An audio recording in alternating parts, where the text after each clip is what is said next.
नमस्कार, मी सुरक्षा पाटील। आज जागतिक पुस्तक दिन म्हणजेच वर्ल्ड बुक डे। युनेस्को द्वारे दरवर्षी 23 एप्रिल रोजी लेखक, पुस्तके आणि कॉपीरायटरच्या सन्मानार्थ हा दिवस साजरा केला जातो। युनेस्कोने 1995 मध्ये 23 एप्रिलला हा दिवस जागतिक पुस्तक आणि कॉपीराइट दिन म्हणून घोषित केला होता।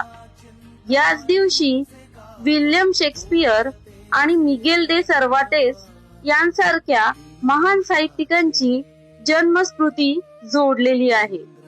आजच्या डिजिटल युगात पुस्तक दिनाचे खूपच महत्त्व आहे।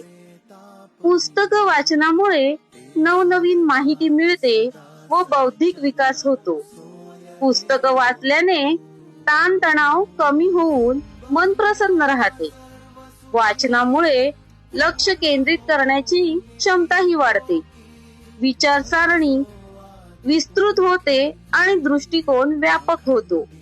नियमित वाचन हे केवळ मनोरंजन नसून ते व्यक्तिमत्व विकासासाठी आवश्यक आहे।